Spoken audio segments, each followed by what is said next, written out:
Hello guys, welcome to my channel let's track judiciary. So हम part 2 में section 126 से लेकर 128 तक करेंगे। पार्ट 1 में हमने इसका मेन प्रोविज़न यानी कि सेक्शन 1 to 5 किया था मेंटेनेंस पे, और वो आप प्रीवियस वीडियो में जाके प्लेलिस्ट CRPC में देख सकते हैं मेरे चैनल पे। और अब हम करते हैं बेसिकली प्रोसीजर। सो सेक्शन 127, 126, 127, 128 इन तीनों में प्रोसीजर ही है, और मेन जो प्रोविज़न है वो सेक्शन 125 में है। So let's start. सेक्शन 126 में है प्रोसीजर, यानी कि जो 125 में प्रोसीडिंग्स कही गई हैं वो कहाँ पे होंगी। वो वहाँ पे होंगी जहाँ पे वो रहता है, वेयर ही इज़, और उसकी पत्नी के साथ वो रहा हो पहले या फिर अब। ही और हिज वाइफ रिसाइड्स, यानी कि अब रहते हैं या रहा हो।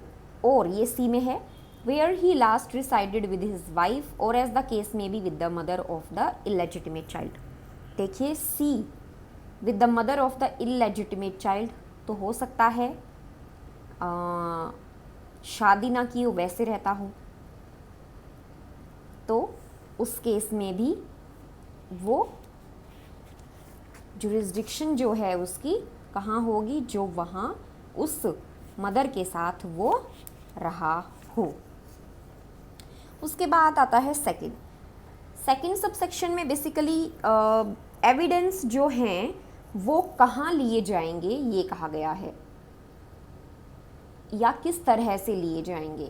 जैसे जो भी एविडेंस होंगे वो उस पर्सन की प्रेजेंस में लिए जाएंगे जिसके खिलाफ मेंटेनेंस की प्रोसीडिंग स्टार्ट हो रखी हैं, और जो मैनर होगा वो सम्मन केस वाला ही चलेगा, यानी कि सम्मन केस में जैसे एविडेंस लिए जाते हैं वैसे ही 125 में लिए जाएंगे।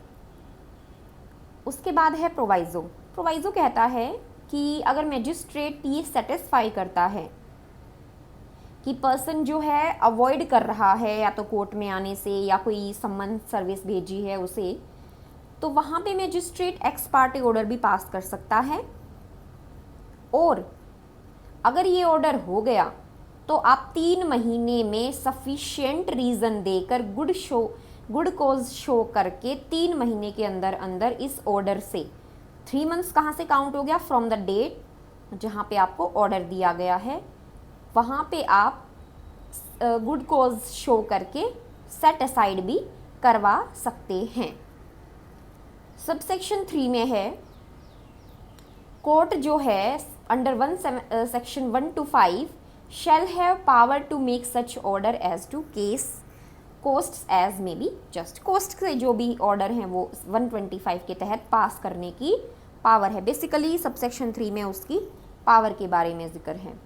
सेक्शन 127 इसमें काफ़ी इंपॉर्टेंट है, ऑल्ट्रेशन इन अलाउंस। अब एक बार मेंटेनेंस का ऑर्डर पास कर दिया तो क्या हम उसको ऑल्टर करवा सकते हैं? जी हाँ। तो सबसेक्शन 1 में कहा गया है अगर कोई सर्कमस्टेंस चेंज होता है और उसका प्रूफ दिया जाता है तो मंथली अलाउंस या इंटरीम मेंटेनेंस जो भी ऑर्डर पास किया गया है उसको आप ऑल्टर करवा सकते हैं। सेक्शन 2 में है मैजिस्ट्रेट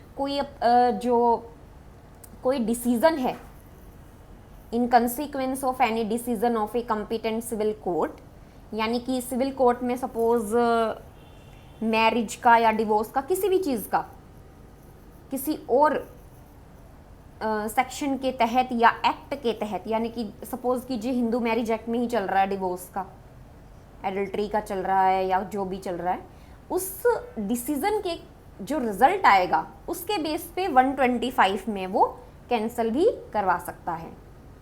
सबसेक्शन 3 में है कि अगर ऑर्डर पास हुआ है फेवर में जो जहाँ पे वुमेन ने डिवोर्स लिया है या हस्बैंड ने दिया है, डिवोर्स्ड बाय और डिवोर्स फ्रॉम, ये 2 वर्ड यूज हुए हैं, मैजिस्ट्रेट और अगर सेटिस्फाई है तो रीमैरिज होने पर डिवोर्स जो बंदी है वुमेन है वहाँ पे रीमैरिज होने पे ऐसे ऑर्डर को कैंसिल कर सकता है। या सपोज बी में लिखा गया है कि सी कस्टमरी या पर्सनल लॉ के तहत उसने जो अपना अमाउंट था, वो सम था जो उसने दिया था, वो वापस ले लिया है, वहाँ पे भी कैंसिल किया जा सकता है। वहाँ पे लेकिन कस्टमरी और पर्सनल लॉ एप्लीकेबल होना ज़रूरी है। सी में है कि वुमेन ने अपने आप ही जो अपना राइट है वो सरेंडर कर दिया है, यानी कि उसने अपना जो मेंटेनेंस और इंटरीम मेंटेनेंस का जो उसके पास राइट है वो सरेंडर कर चुकी है। उस केस में भी वहाँ पे ऑर्डर कैंसिल किया जा सकता है। और सबसेक्शन 4 में है कि at the time of making any decree for the recovery of maintenance या फिर डोरी बाय एनी पर्सन, जिसको मंथली अलाउंस बोला गया है, तो सिविल कोर्ट जो है वो ऐसे सम को भी गिनेगा जो या तो पेड हो चुका है या रिकवर कर लिया जा चुका है। तो ये सारी जो ऑर्डर हैं, सपोज़ यहाँ सेक्शन 125 में केस चल रहा है, तो और आपको डिवोर्स वाले प्रोसीडिंग में यानी कि हिंदू मैरिज एक्ट के तहत भी किसी केस में बोला गया है कि आपको मेंटेन करना है, तो वो सम भी कोर्ट अकाउंट करेगा। इसका मतलब बेसिकली यही है सबसेक्शन 4 में। उसके बाद आते हैं सेक्शन 128। सेक्शन 128 में बेसिकली कहा गया है इन्फोर्स करवाने का, कि जो भी मेंटेनेंस का ऑर्डर है उसे इन्फोर्स किया जाएगा। तो सपोज़ मेंटेनेंस या इंटरीम मेंटेनेंस का ऑर्डर है, तो उसकी कॉपी जो है दी जाएगी जिसके फेवर में ये डिसीज़न हुआ है, फ्री ऑफ कॉस्ट, बिना किसी पेमेंट के उस पर्सन को दी जाएगी।